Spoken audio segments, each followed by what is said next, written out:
The morning sun cast long shadows across the cobblestones of Buckingham Palace as Sergeant James Mitchell adjusted his red tunic one final time. 23 years he had served in the Queen's Guard, and never once had he broken protocol. His boots gleamed like mirrors, his bearskin hat sat perfectly straight, and his rifle rested at precisely the correct angle. Today would be no different, or so he thought. James had earned his position through years of dedication and an unwavering commitment to duty. Born in a small village outside London, he had dreamed of serving the crown since childhood.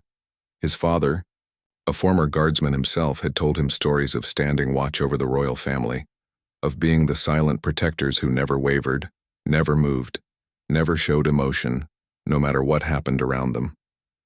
The training had been brutal. Months of standing perfectly still for hours, learning to ignore distractions, pain, and discomfort. He remembered the day a tourist had thrown a paper airplane at his face during his first week on duty. The urge to flinch had been overwhelming, but he had remained statue-like.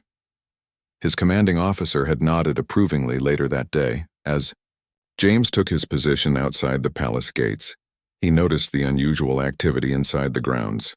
Royal protection officers moved with heightened alertness, their radios crackling with coded messages.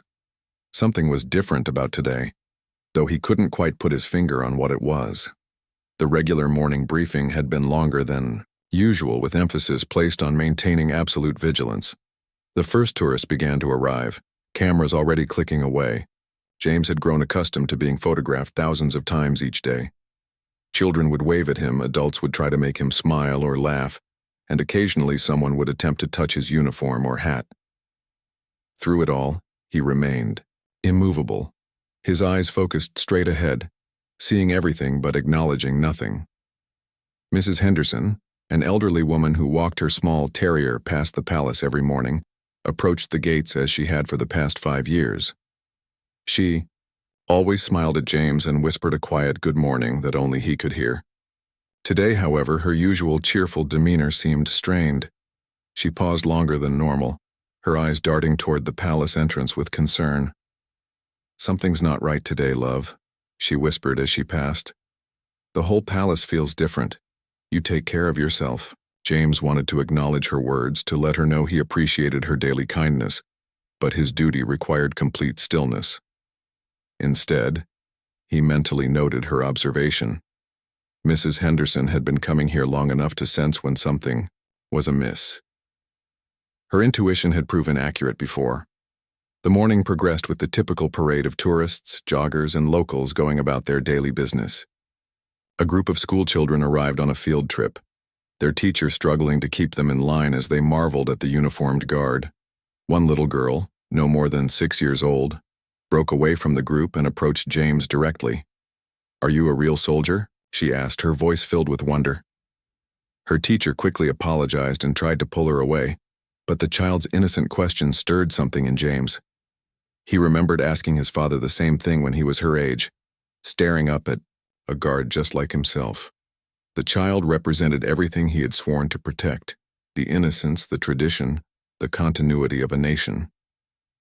By midday, the unusual activity within the palace grounds had intensified. More security personnel appeared, though they tried to maintain a casual appearance. James's trained eye caught the subtle signs, the way they positioned themselves, the frequency of their radio communications, the slight tension in their movements. Something significant was happening inside those walls. A delivery van approached the gates, its driver presenting credentials to the security checkpoint. As the guards examined the papers, James noticed a black sedan with tinted windows pulling up to a side entrance. The timing seemed coordinated, suggesting this was more than a routine delivery. His military instincts, honed through years of service, told him to remain extra vigilant. The afternoon brought a change in the crowd dynamics. Fewer casual tourists lingered, replaced by individuals who seemed more interested in observing than sightseeing. Some carried professional cameras with long lenses, others appeared to be taking notes. The presence of media personnel, even in plainclothes, was unmistakable to someone trained in security awareness. As his shift neared its end, James reflected on the day's events. Nothing overtly threatening had occurred, yet the undercurrent of tension was palpable. He had served during times of heightened security before: royal weddings, state visits, periods of national celebration, or mourning. Each had its own unique atmosphere, but today felt different somehow. The changing of the guard ceremony approached, and James prepared for the formal handover to his replacement. The precision drill, performed countless times, would proceed exactly as it always had. Every movement choreographed, every step measured, every command executed with military perfection. Yet as he went through the familiar motions, James couldn't shake the feeling that something extraordinary was about to unfold. His replacement, Corporal Davies, took position with the same rigid discipline that James had maintained throughout the day. The formal exchange of duties completed, James should have felt the usual satisfaction of another successful shift. Instead, an inexplicable sense of anticipation settled over him as he prepared to leave his post. Little did he know that the events of tomorrow would test not just his dedication to duty, but his capacity for compassion in ways he never could have imagined. The routine that had defined his career for over 2 decades was about to be challenged by a moment that would change everything he thought he knew about service, loyalty, and what it truly meant to protect the crown.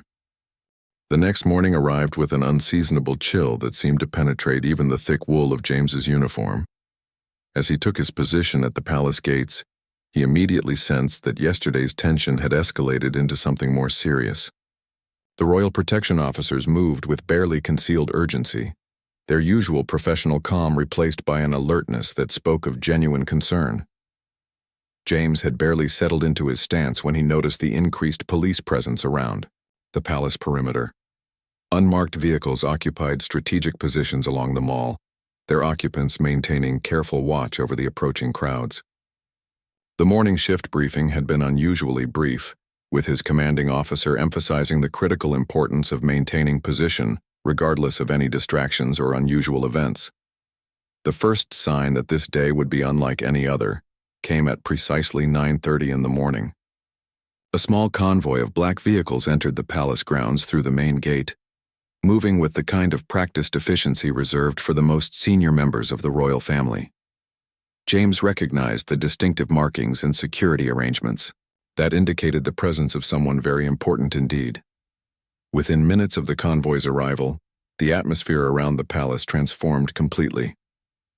Tourist access to certain areas was quietly restricted, additional barriers appeared as if by magic, and the number of security personnel doubled without fanfare. Yet to the casual observer, everything appeared normal. This was the hallmark of royal security at its finest: maximum protection with minimum disruption to public life. James maintained his rigid posture as a familiar figure emerged from the palace's main entrance. Prince George, still young but carrying himself with the natural dignity of someone born to royal duty, walked slowly across the courtyard accompanied by his security detail. Even from his position at the gates, James could see that something was troubling the young prince. His usual confident stride seemed hesitant, and he paused frequently to look back at the palace doors. The crowd of tourists and onlookers began to take notice of the prince's presence, though security personnel quickly and politely discouraged any attempts at photography or approach. This was clearly not a planned public appearance, but rather something more personal and private. James watched as Prince George spoke quietly with his protection officers, gesturing toward different areas of the palace grounds as if making a decision about something important. Mrs. Henderson appeared for her morning walk earlier than usual, her small terrier seeming to sense the changed atmosphere around the palace. She approached James's position with obvious concern written across her weathered features. Her whispered greeting carried more worry than warmth this time. "There's something happening, isn't there?" she said quietly, just loud enough for James to hear. "I've lived near this palace for 40 years, and I can feel it when something's not right. The whole neighborhood is on edge." As she spoke, James noticed that Prince George had moved closer to the main gates, seemingly drawn by something or someone in the gathered crowd. The young prince's security detail maintained their protective formation, but allowed him to approach the public areas of the palace grounds. This was highly unusual, as unplanned public interactions were typically discouraged for security reasons. A group of school children on an educational visit had gathered near the gates, their teacher pointing out various architectural features of the palace. Among them stood a small boy, perhaps 8 years old, who seemed different from his classmates. While the other children chattered excitedly and took pictures with their phones, this boy stood quietly, staring intently at the palace with an expression of deep sadness. The child's behavior caught the attention of several adults nearby, including his teacher, who knelt beside him with obvious concern. Even from his fixed position, James could see that the boy was crying silently, tears streaming down his face as he gazed at the royal residence. Other children tried to comfort him, but he seemed lost in his own world of grief. Prince George had noticed the distressed child as well. The young royal stopped his conversation with his security officers and focused entirely on the scene unfolding near the palace gates. There was something about the boy's obvious pain that seemed to resonate deeply with the prince, who took several steps closer to the public barrier. The child's teacher was now clearly concerned, speaking softly to the boy while trying to understand what had upset him so deeply. Other tourists began to notice the situation, with some offering tissues or words of comfort to the crying child. The scene was drawing more attention than the security personnel were comfortable with, but the boy's genuine distress made it impossible to simply move the group along. James found himself in an unprecedented situation. His training demanded that he remain focused straight ahead, acknowledging nothing and no one. Yet the obvious pain of a child and the growing concern of Prince George created a human drama that challenged every instinct he possessed. The military. Discipline that had served him for 23 years suddenly felt inadequate for the situation developing before his eyes. Prince George approached his security detail leader and engaged in what appeared to be an intense but quiet conversation. The protection officer shook his head several times, clearly concerned about protocol and security implications. However, the prince's determination was evident in his body language, and he continued to press his point while gesturing toward the distressed child. The situation became more complex as media personnel, initially focused on routine palace coverage, began to notice the unusual interaction between Prince George and his security team. Cameras turned toward the scene, though they maintained a respectful distance. The potential for this private moment to become a public spectacle added another layer of tension to an already delicate situation. As the morning progressed, the boy's distress seemed to deepen rather than subside. His teacher had contacted what appeared to be his parents, based on the urgent phone conversation she was having. Other children in the school group became increasingly concerned about their classmate, and their own excitement about visiting the palace was overshadowed by worry for their friend. James realized that he was witnessing something extraordinary unfolding. The rigid protocols that governed royal life and palace security were being tested by the most powerful force imaginable: genuine human compassion in the face of a child's suffering. Whatever decision Prince George was contemplating, it was clear that tradition and protocol were being weighed against basic human kindness. The tension in the air was palpable as security personnel continued their careful observation of the situation while trying to maintain the appearance of normal palace operations. James understood that his role in whatever was about to happen might be more significant than he could possibly imagine. The next few moments would test not just his adherence to protocol, but his understanding of what it truly meant to serve and protect the crown. The morning reached a critical moment when Prince George finally made his decision.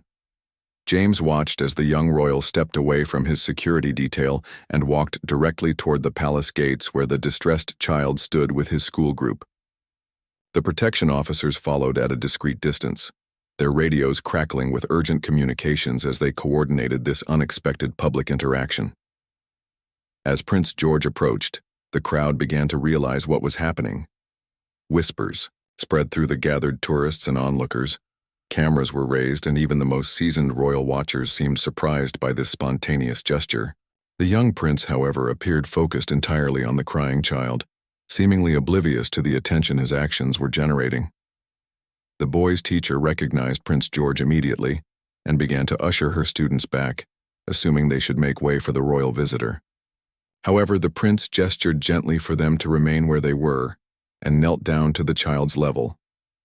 The sight of a future king lowering himself to speak with a distressed child created a powerful image that would later be remembered by everyone present. James found himself in an extraordinary position. From his post at the gates, he could see and hear everything that was happening just a few feet away. The prince spoke quietly to the boy, asking his name and trying to understand why he was so upset. The child, initially overwhelmed by the attention, gradually began to respond to Prince George's gentle questions. Through his tears, the boy explained that his grandfather had served as a royal guard at the palace many years ago. He had passed away just the previous week, and visiting the palace was supposed to be a way for the child to feel close to his beloved grandfather one last time. Instead, seeing the guards in their ceremonial uniforms had overwhelmed him with grief for the man who had told him countless stories about protecting the royal family. Prince George listened intently to the child's story, occasionally glancing toward James and the other guards on duty. The connection between the boy's grandfather and the current guards was not lost on the prince, who seemed to understand the deeper significance of this moment. The child's grief represented not just personal loss but the breaking of a generational link to royal service and tradition. The situation became even more poignant when the boy pulled a photograph from his pocket. It showed an elderly man in the distinctive uniform of the Queen's Guard, standing proudly at the same gates where James now maintained his post. The child explained that his grandfather had given him the picture just before he died, telling him that the guards were special people who dedicated their lives to protecting what mattered most. James recognized something familiar about the photograph, though he couldn't immediately place what it was. The uniform and location were unmistakable, but there was something about the man's face that seemed familiar. As he continued to observe the scene unfolding before him, a distant memory began to surface from his early days of service. Prince George examined the photograph carefully, then looked up at James and the other guards with a new understanding of the situation. The young royal seemed to grasp that this was more than just a child's grief. It was about honoring the service and sacrifice of those who had come before. The living guards represented a continuity that connected the boy to his grandfather's legacy. The prince made an unprecedented decision. He stood up and walked directly to where James maintained his post, breaking every protocol about approaching an on-duty guard. The security personnel tensed visibly, unsure how to respond to their charge's unexpected actions. This was uncharted territory in terms of royal protocol and palace security procedures. "Sergeant," Prince George said quietly, just loud enough for James to hear. "I believe this young man's grandfather served with distinction at these gates. Would you be able to help us honor his memory?" The question placed James in an impossible position. Direct interaction with members of the royal family while on duty was strictly forbidden, except in cases of immediate security threats. Yet the prince's request was both reasonable and compassionate, made not for personal gain but to comfort a grieving child. James had never faced such a dilemma in his years of service. The crowd around them had grown larger, with more tourists and passers-by stopping to observe the unusual scene.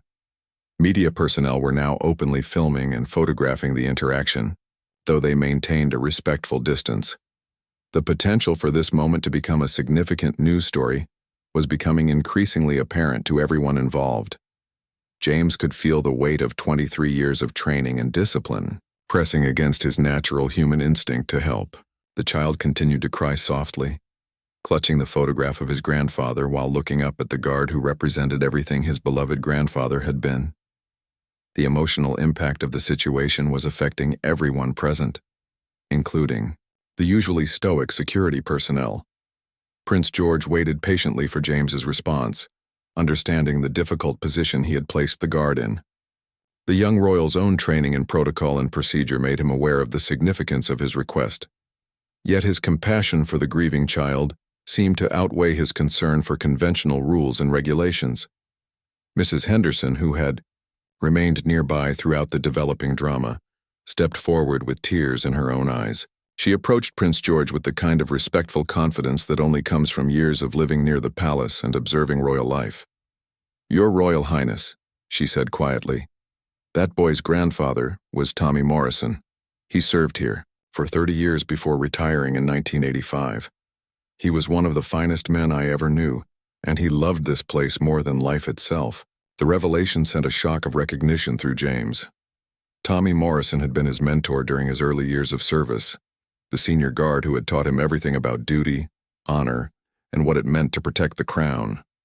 Tommy had been like a father figure to many young guards, sharing his wisdom and experience while maintaining the highest standards of service.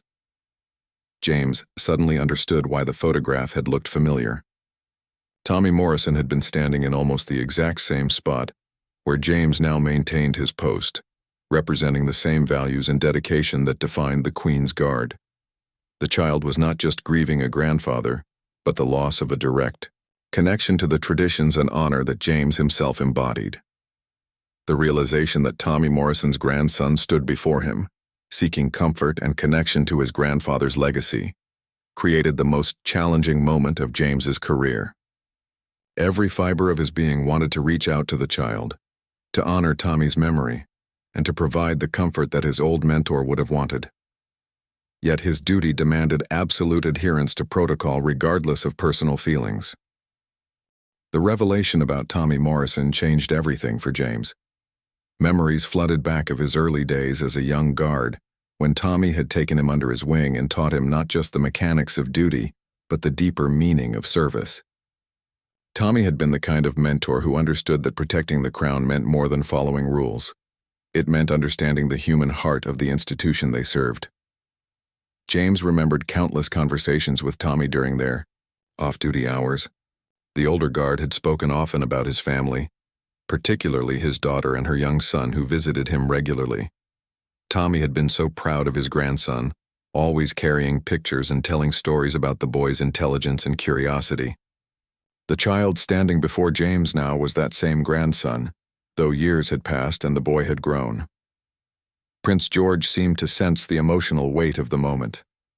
He looked between James and the crying child, understanding that something significant was happening beyond what was immediately visible.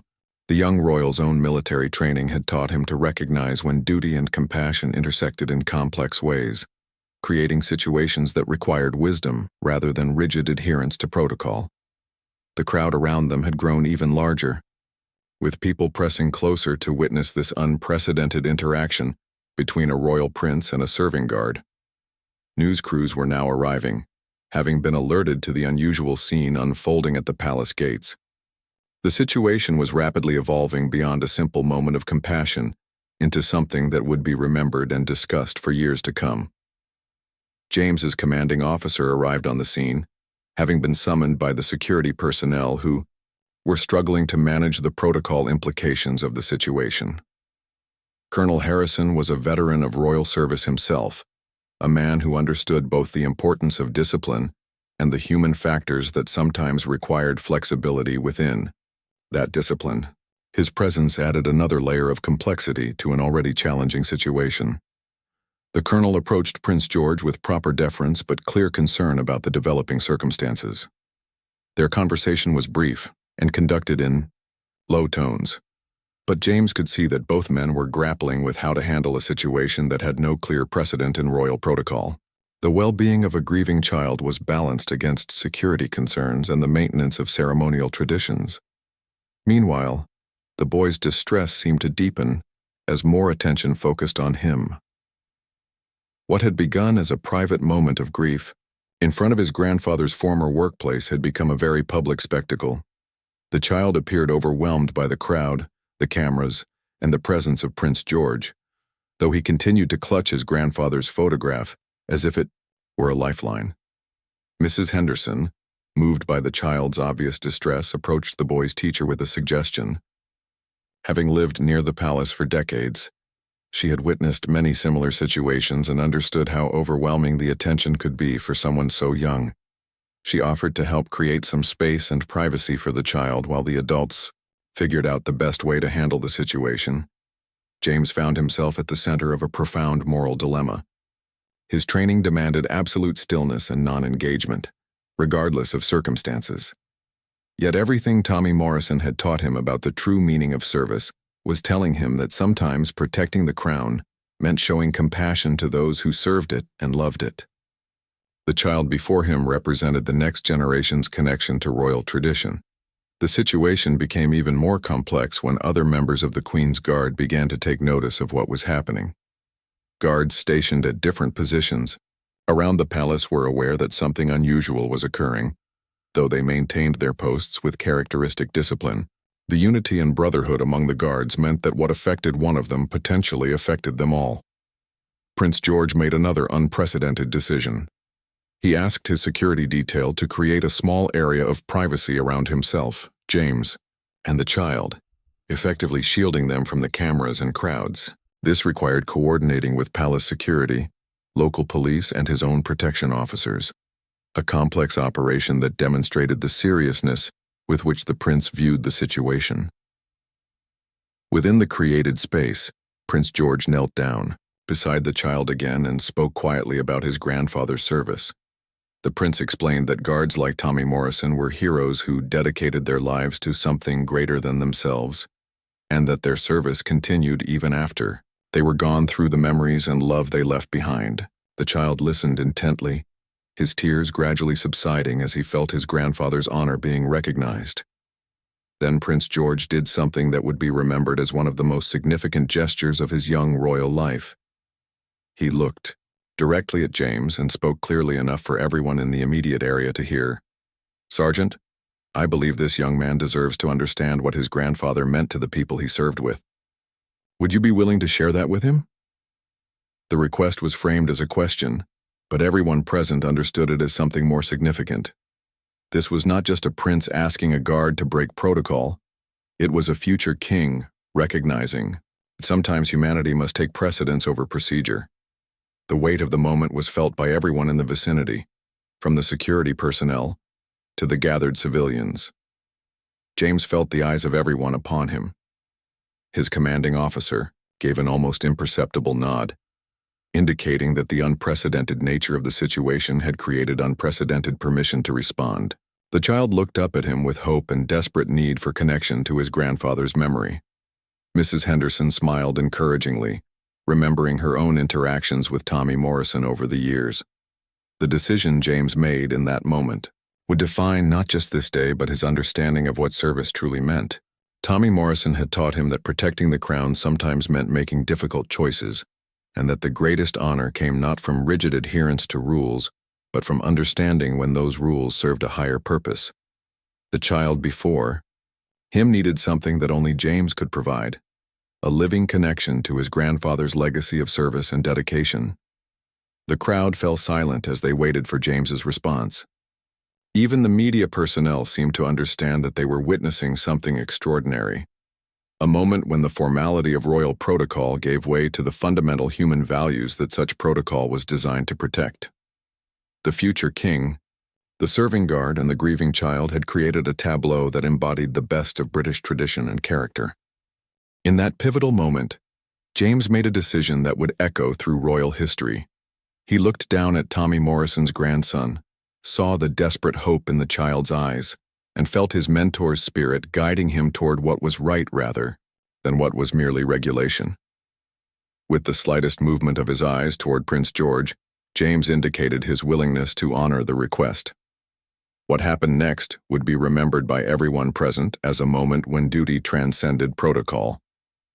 James, maintaining his formal posture but speaking clearly and gently, began to tell the child about his grandfather. His voice carried across the hushed crowd as he described Tommy Morrison as one of the finest guards who had ever served at the palace, a man whose dedication and character had inspired an entire generation of young guards. "Your grandfather," James said, his voice steady despite the emotional weight of the moment, "taught me that being a guard meant more than standing still and looking straight ahead. He showed me that we protect not just buildings and people, but the values and traditions that make our country special. He was the kind of man who would stand in the rain for hours without complaint, knowing that his service mattered to something greater than himself." The child listened intently, his tears slowing as he heard his grandfather described with such respect and affection. Prince George remained kneeling beside the boy, his own attention fully focused on James's words. The crowd around them seemed to sense that they were witnessing something extraordinary, a moment when the formal machinery of royal life revealed its deeply human heart. James continued, sharing memories that brought Tommy Morrison to life for his grandson. He spoke of how Tommy had mentored young guards with patience and wisdom, how he had taken pride in every detail of his uniform and duties, and how he had often spoken of his family with obvious love and pride. Each word seemed to provide comfort to the grieving child while honoring the memory of a man who had given his career to royal service. The security implications of James's decision were significant.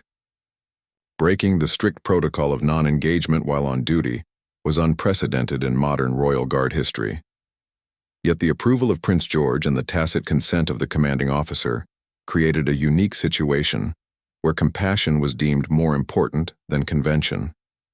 This moment would require careful handling by palace communications staff to explain the departure from normal procedure.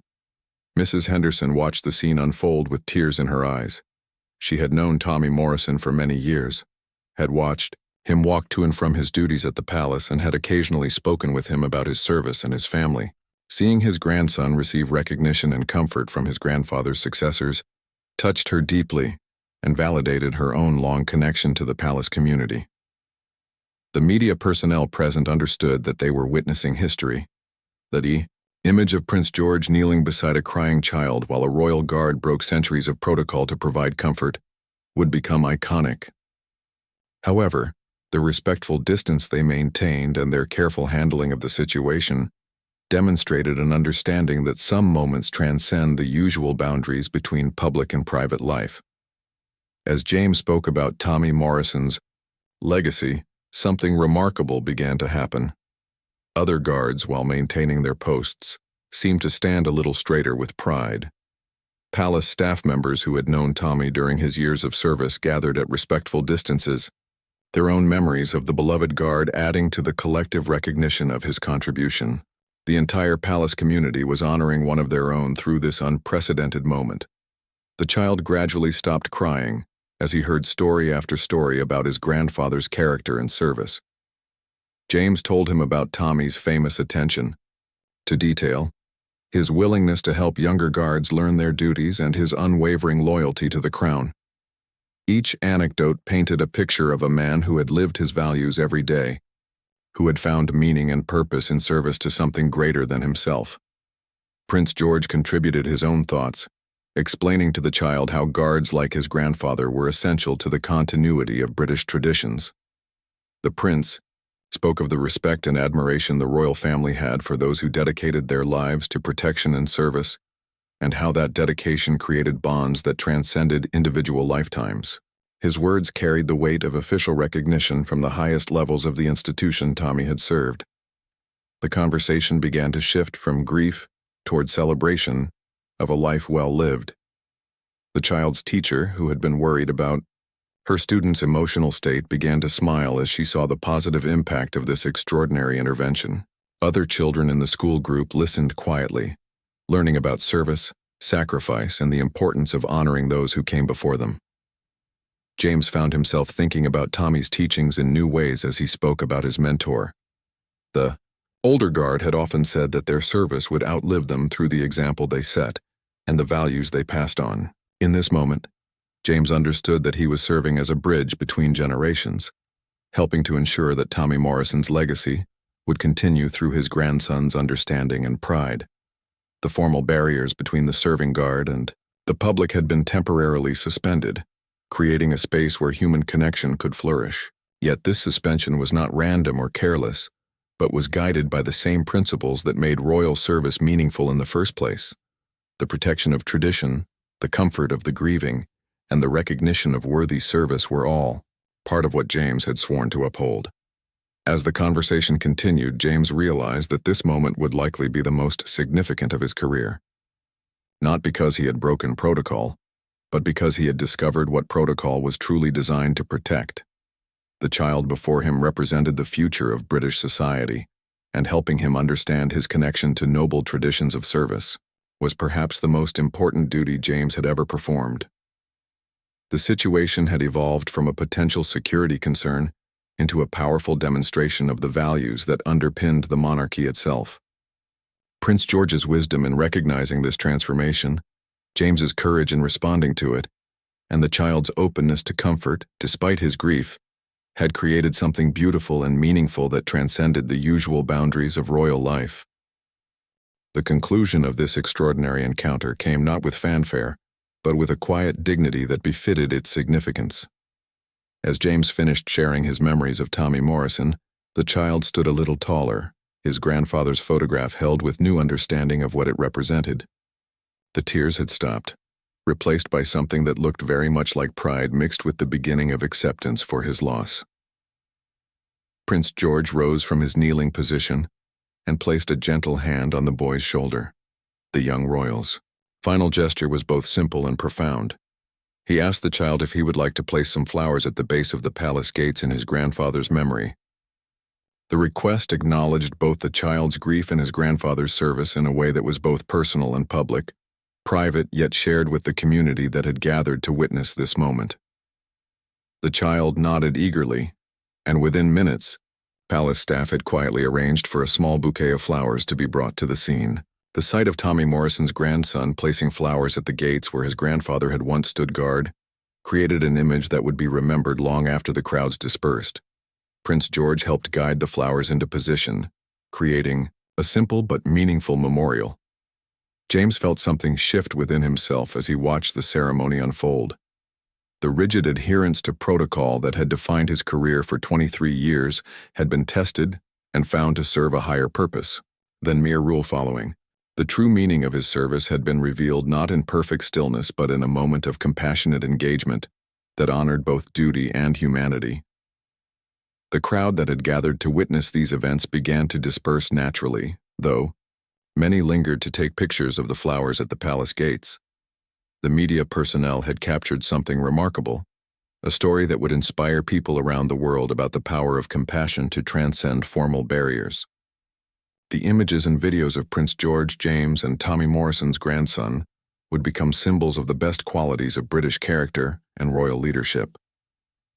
Mrs. Henderson approached the child's teacher before leaving, offering her contact information and extending an invitation for the boy to visit her sometime if he wanted to hear more stories about his grandfather. The elderly woman had recognized the importance of maintaining connections between generations, ensuring that the child would have ongoing access to people who had known and respected his grandfather. Colonel Harrison spoke briefly with James after the situation had resolved, acknowledging that the guard's decision to engage had been both unprecedented and appropriate, given the extraordinary circumstances. The commanding officer's approval carried significant weight, indicating that the military leadership understood the difference between breaking protocol carelessly and exercising judgment in service of higher values.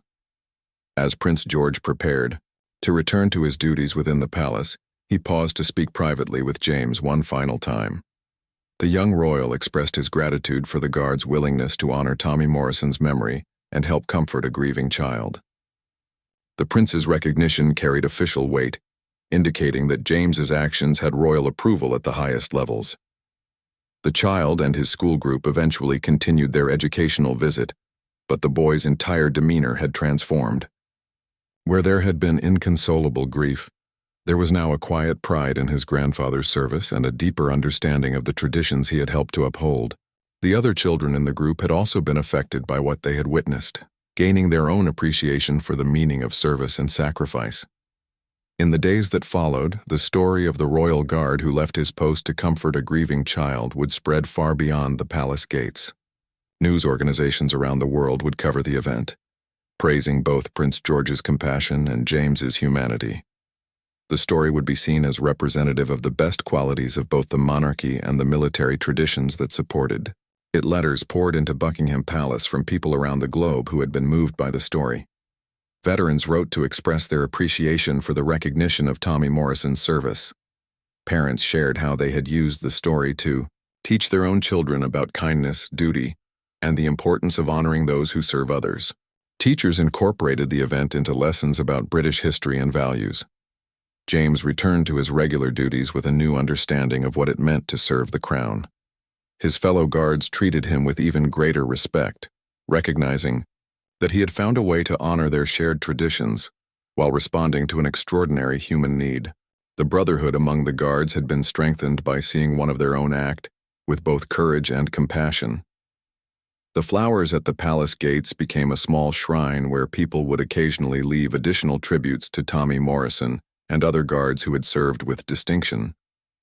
Palace staff maintained the memorial with quiet dignity, understanding its importance to both the Royal Guard community and the public who respected their service.